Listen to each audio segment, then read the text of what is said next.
Okay, folks, it's your buddy Mike Messier. I'm here. It's a Monday night, still technically. It's 11:39 Eastern Standard Time, and I saw a Monday night mystery movie, which turned out to be Ezra, which is this. It's a dramedy, I would say, drama comedy. Should you go see it? Should you go not? I think so. I think it's a good movie to see. I think this is a type of movie that pretty much anybody could enjoy.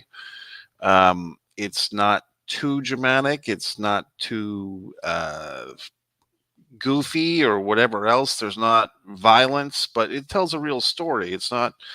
It's a real family thing, and I'll get into it. But yeah, I think you should go see this one. And what's the mystery movie? It's when the theaters, Regal here, AMC, and Cinemark have all done this. You pay $5 and you see a movie about 2 weeks before it comes out. So it's kind of a fun thing to do. Check your local listings to see if it's available to you. And tonight I went to Regal Cinema. Typically I see these at AMC, but the Regal was here, and I'm kind of warming up to this Regal Cinema. The only thing that it doesn't have, the one near me, is that the seats are like old school 1980s, 1990s, stiff as a board, non-reclining seats. The video and the audio are not quite as good as AMC, but it's still a nice theater, and the staff is really nice, and it's close by and so forth. So tonight I went there, and I also have that subscription plan. I paid, I believe, $160 at Halloween of 2023 for a year's subscription to this thing where I basically can see almost unlimited movies at Regal. There's a few exceptions for things like, you know, what do you call them? Those special screenings. You know what I'm talking about. Phantom special events. Those are not included. And like things like UFC and boxing that they've had there too were not included. So let me get into this review. What's the story about, Mike? It's about Ezra is the title character. He's the young kid over here. I think that the character was supposed to be maybe 12, maybe 13, maybe 11, something like that. And his parents are divorced. You might have seen this guy around the block, Bobby Cannavale. I think he was on a short-lived HBO show 7 or 8 years ago about the record industry. It was kind of a good show, but it got canned pretty quick. Bobby Cannavale, if I'm saying that right, and Robert De Niro plays his father. That's like the new big thing these days for like Italian American actors. Like they want to hire seemingly Robert De Niro to play their dad. And hey, look, if I could hire Robert De Niro to play my dad, I'd want to do that too. So I can't really blame anybody. But I remember a movie about 2 years ago where De Niro played some other Italian American comedian guy's father, and they went to like the hoity-toity in-laws house and shtick boom bam. Who else? Rose Byrne or Byrne. I can't say these names right. Rose Byrne, Byron, whatever the fuck. Very attractive woman. She plays the ex-wife, and that's always a good thing. You know, if you're going to make a movie, have an attractive ex-wife in there. And she's got a guy that plays her new boyfriend. Trying to find his name in this thing. I'm looking at the IMDb Pro on my other monitor here because I wanted to get some of these names right. Typically, as you might know, I do these Mike's Instant Movie reviews in the parking lot in my car.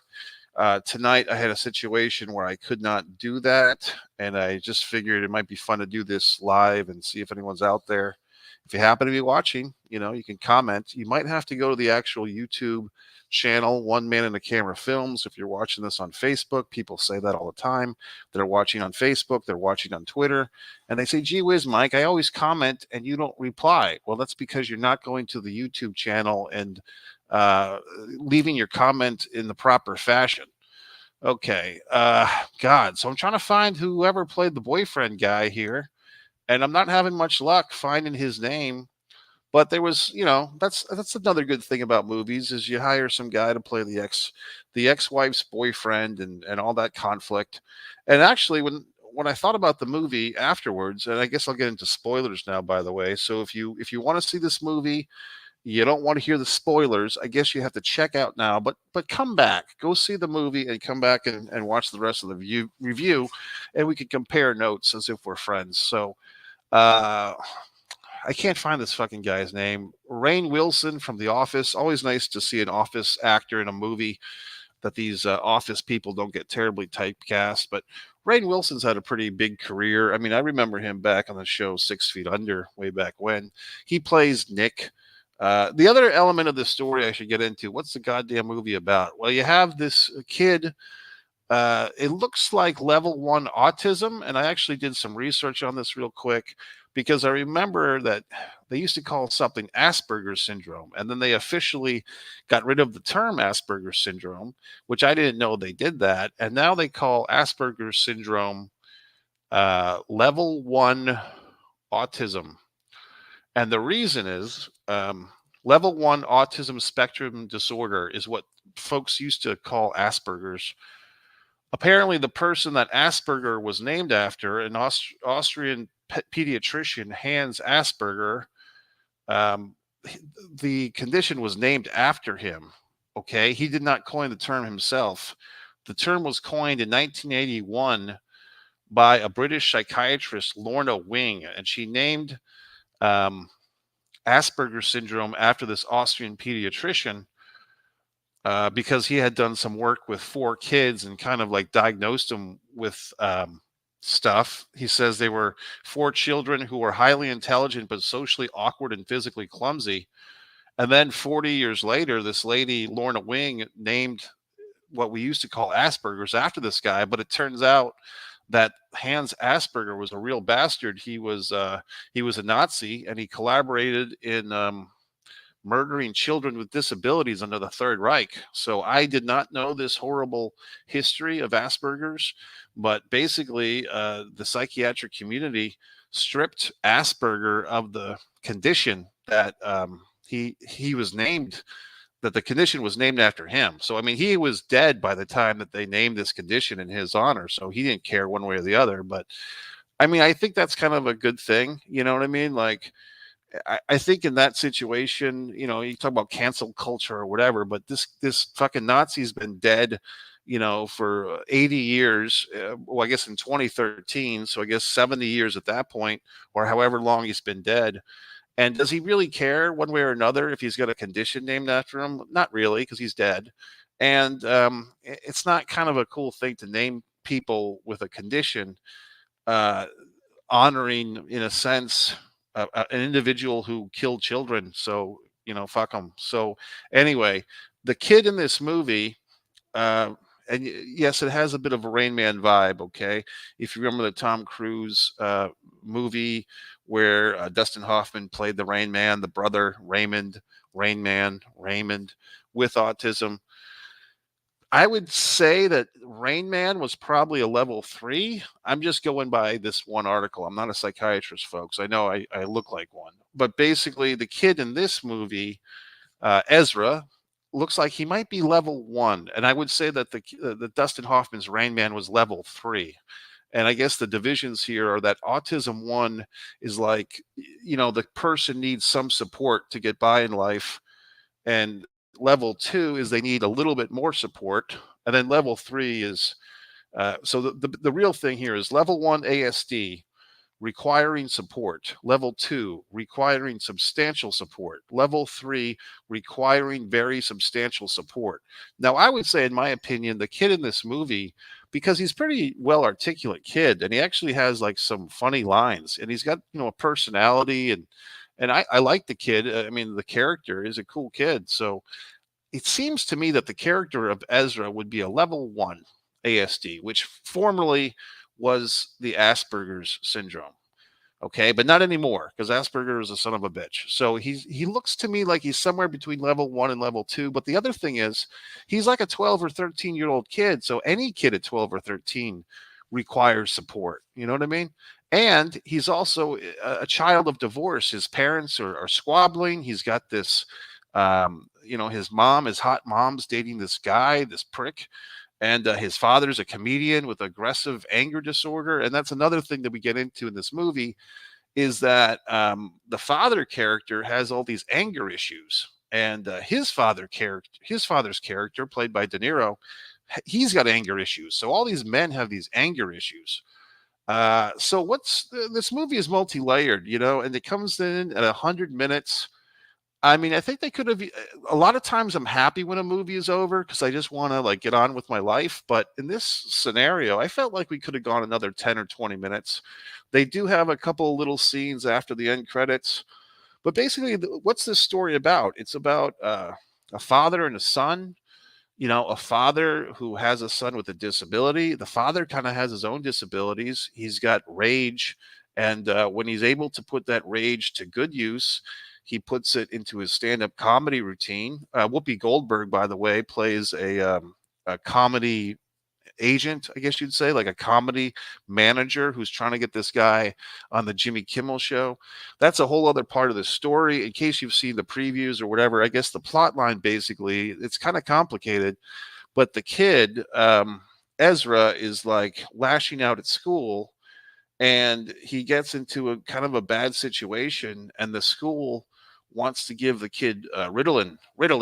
They want to give him medications. I guess the kid's in a public school, and they're basically, for whatever reason, the kid is a warden of the state, even though his divorced parents, have custody of him. I guess because the kid's been diagnosed with autism, that they call him a warden of the state, which I didn't quite understand how that works. But basically, the state is saying, we want to put your kid on Ritalin. And the two divorced parents go to the teacher's office, and it's good cop, bad cop. The mom is playing good cop. The dad, Bobby Cannavale, is playing tough guy, macho guy. He doesn't want his kid to be put on Ritalin, and he ends up punching a school executive. And once he punches the executive, then he has to go to jail, and he makes a deal that they will not press the charges against him for assault if he shuts up and lets his kid get put on Ritalin, which he doesn't want to do. So then you have this whole other thing, which I have enough Italian American friends that I can say this. Italian American people kind of have a stereotype that's kind of true, that they don't particularly want to go to doctors. They don't particularly want to admit any type of weakness, or I need help, or I need medications. It's just not in the libido of the Italian people. That's what I've been told by a real live Italian friend of mine, that the Italian people do not want to go see the doctor, and they don't want to take pills, and they don't want their sons to take pills like Ritalin. So we kind of get into that type of deal. And furthermore, then the father is also like banned from seeing his son for 30 days.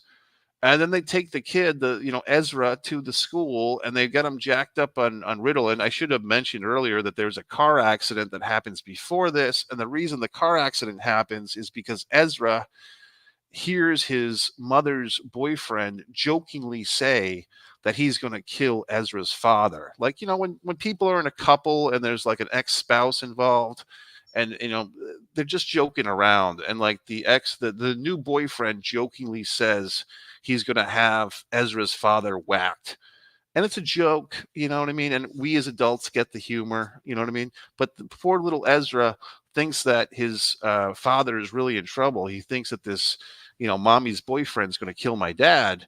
And, I think any kid would actually think this, to tell you the truth. I think any 12-year-old kid would kind of miss the humor in that. So the kid runs out of the house. He's scared. He's barefoot. He's wearing his pajamas. And then he's running down the street. I think this is supposed to be in New York City or some such thing. And a dog barks at him. And so the kid like runs into the fucking street, and he basically gets hit by a fucking taxi cab, which, I mean, is there still taxi cabs in the world? Apparently in this movie there are. So then the kid goes to the hospital, and then the whole deal with the Ritalin takes place.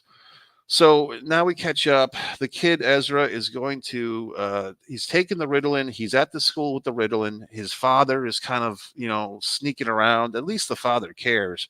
And he sees that his kid's all sad and drugged up. And then the father decides to kidnap his own son. And off we go to the road trip. So if you remember, the only movie I can compare this to, once again, is Rain Man. In Rain Man, Tom Cruise and Dustin Hoffman, as the brothers who just met each other, go on this road trip so that Cruise can get money somehow. I think they had like a will that they were inheriting, and Cruise had to do something with his brother to get the money. And in this one, it's kind of odd because the father, it doesn't seem like he has much of a fucking plan except just to take the kid and run. And we don't really know what he's going to do. and they've actually gained some traction. Like they're on the road, they're on the lam, but there's really no game plan that I can remember until he gets this phone call from the Whoopi Goldberg character. And at this point, I kind of ducked out of I had to get a drink. I had to use the facilities. So I kind of took a little break from the movie. So maybe I missed something, maybe I didn't. But the whole point was she's saying, "Hey, Mr. Comedian guy, Jimmy Kimmel wants to book you on the show." And blah blah blah. So now his road trip, which has already started, has got some direction. That if I can get my son and myself to LA, I can be on the Jimmy Kimmel show. I can advance my career. I can become a famous comedian, and I can pay some of these, bills, whether they're the private education bills. There's also a feeling that the character of the dad wants to get his ex-wife back. Um, Max is the name of the father. That's Bobby's character. He wants to get his ex-wife back. It's kind of the feeling. Like it kind of feels like he knows that he screwed things up. Maybe he was too off the handle with his anger. Who knows? But he doesn't like this new boyfriend guy, and he kind of hits on his ex-wife, and she's trying to hold him off at bay. Blah blah blah. So we're off to the races, and we have this cute little story. It's kind of a fun road trip story. Like if you like road trip movies, this is an interesting one. It's the middle-aged comedian father who's got anger issues, and he's got his like 12, 13-year-old autism son. And one of their first places is in Michigan, where they visit Nick, who's played by Rainn Wilson. And Rainn Wilson's character has a dare I say, African American nun girlfriend of sorts, which you just have to get there to believe that. I did notice something that people have been taking note of.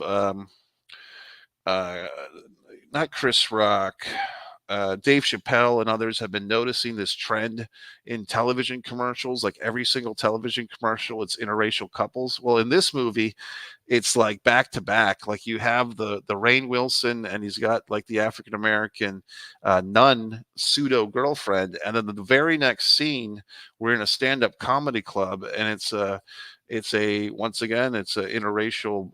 This time it's a black man and a white woman as a interracial couple. So it's like, wow, this film is really checking those boxes, which is fine. It was just interesting to me because once I heard who was it? It was Dave Chappelle talking about that, I believe, or maybe it was Chris Rock. Who the fuck knows it anymore? So, but basically, one of them was pointing this trend that you can't have couples with the same skin complexion. Like that's not politically correct anymore. You have to have interracial couples. So, and I'm not opposed to it. I'm just because it used to be the other way. It used to be like 50 or 60 years ago. They would not do that on television. And I think the show The Jeffersons with Lionel and Jenny, and I believe Jenny's parents were Tom and his wife, who were an interracial couple. Anyway, I'm going down the pyramid here. I'm going down the rabbit hole. But in any event, we're going back to the comedy thing. Max, he also kind of uses his son as almost like a comedy partner. That's why the kid in this movie, and I don't know if this young actor, William A. Fitzgerald as Ezra, I couldn't tell if he's really got low level autism in real life. I kind of think that he doesn't, because I say that in a couple of times in the movie. I wouldn't say that he broke character, but it kind of seems like the kid is not like a real life kid who has low level autism. It seems like he's like a really good actor who's just doing his job, which is fine. I mean, if you remember 15 years ago, was it I Am Sam? Sean Penn played a gentleman with some type of disorder, some type of thing. And he had like his little daughter. I think that was Dakota Fanning's first movie. And so, and I'm also thinking of that line from Tropic Thunder, if you know what I'm talking about. But basically, Sean Penn and I Am Sam, that seemed to be a good movie. And also another element of this, of like the father he's got the condition and he's trying to raise his kid. And will the state allow him to do that? So there's all these fun movies. Like this is always like a good go-to type of movie, is like the person with the mental condition and some other person and how they deal with each other. And then we all kind of feel good about ourselves. And then when we leave the theater, with a tear in our eye, and we think we're going to be better people because we saw this movie, and we're not. We're just the same old assholes as we were when we went in 2 hours earlier. But in any event, um, here there are some dramatic flaws in this movie as far as like reality goes. I mean, because this is not supposed to be a fantasy movie or anything. Basically, at one point, once again, fucking spoilers, but they put an Amber Alert out for this kid, right? They tell us that there's an Amber Alert, like the police, the feds are on this case, and they're putting Max and his son on the TV screens that they're seeing on their trips. Now, we don't have any situations where anyone gets an irritating, buzz on their phone and then they see that. That could I would have been good because when I get the Amber Alerts now, there's always like a buzz on the phone. But with this situation, we don't see any of the buzz on the phone, but they do start seeing themselves on the TV. And at that point, in reality, I would think that the Max character would be smart enough to give up. You know what I mean? And once again, this is a movie. I get that. But it just seems like logically, once you see that you're on the Amber Alert thing, if you're a good person, you're like, okay, I've gone too far with this. But this is the exploration of the film. I mean, this is why we're here, is because Max is so stubborn and pig-headed, and he's a little bit delusional himself, and he's got these anger issues. And so you're kind of wondering, hey, even if the son Ezra wasn't born with this condition, he might have been kind of fucked up anyway, because like, his grandfather's kind of fucked up. We learned he's kind of, his father's fucked up, and the poor wife. And the whole time I'm watching this movie, I was thinking she was the lady from This Is 40, that actress, the one with the husband, Judd Apatow. Emily Mann with two N's. Okay, that's her name. I kept thinking I was looking at Emily Mann for 2 hours, and it's not Emily Mann at all. It's Rose Byrne. You know what I mean? So all these people with all these faces, it's hard to keep up with them. But I thought I was watching because if you look at her, this Rose Byrne, have you seen these things where it's like this asshole actor looks like this asshole actor? Like you could put Rose Byrne and Emily Mann as like, hey, it's the same person, and they're both very lovely and all that crap. Rose Byrne has been in Spy, which I don't think I saw, Insidious, which I did see, Neighbors, which I kind of saw, and Bridesmaids, which I've seen. But she's been around the block. What else? I like the movie. I mean, this movie, I think it'll give you a little lump in your throat if you've been a father, if you've been a son. I mean, even with this condition and stuff, like I said, I think it was a smart move by the filmmakers to give our kid here the level 1 autism, because he's able to communicate. You know what I mean? Like with Rain Man, it's a good movie, but you get kind of sick of Raymond or Rain Man after a while. You know what I mean? And that movie's pretty long. So I think with this one, the fact that he's got seemingly the level 1, level 2 allows this character to do some stuff. If he had just been, really severely autistic, it might have been a harder watch. But the way that the movie is now, he's able to get some jokes in. He's got some personality. He even has a little bit of romance. You know what I mean? And the other lady shows up for a scene, Vera Farmiga. She shows up in this thing, which is kind of nice. She's one of those actresses that I like. She kind of got to be Vera Farmiga got to be like kind of popular and famous at a little bit of an older age. So it's kind of too bad because I would have liked to have seen more from her in her career. And now she's kind of like positioned in this kind of, supporting, almost a cameo type of role. And it wasn't that long ago. I mean, she's done all these movies. She's been in the Up in the Air, The Departed, Orphan. She's in all these awesome movies. God, you know what I'm talking about. The horror movies, Annabelle and The Conjuring and all that stuff. God in heaven. So anyway, I like this movie. It's a good movie.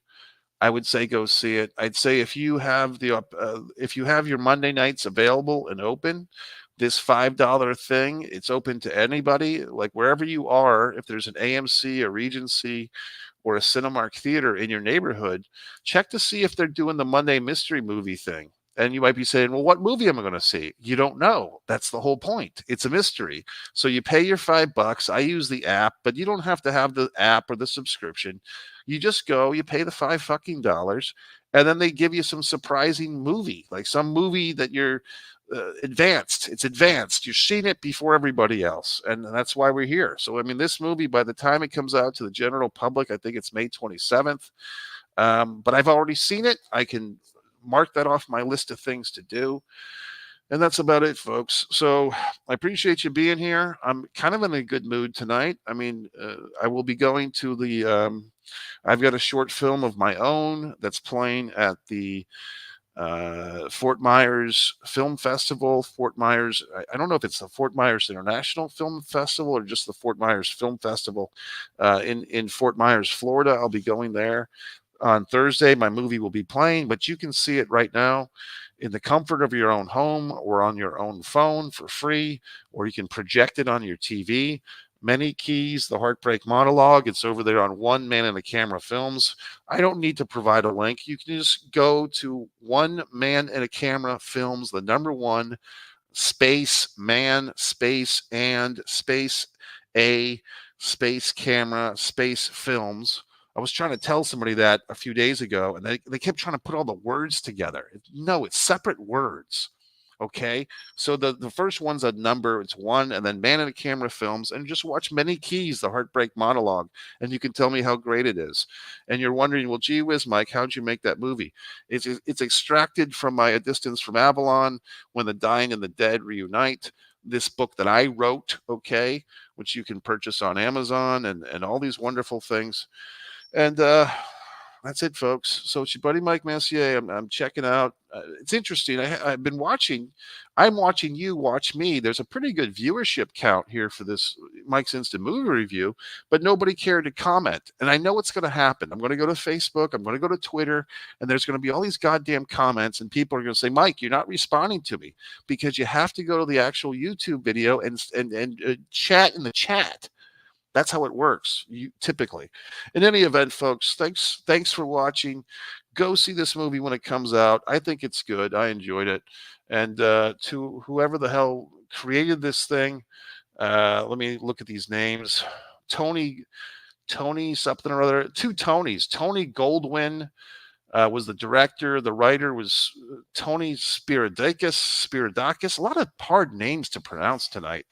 All these names: Rose Byrne, Vera Farmiga, Bobby Cannavale. Where the hell do these names come from?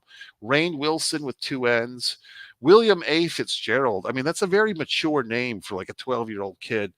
But yeah, the movie was good. I enjoyed it. Ezra, go see it. I'll see you later.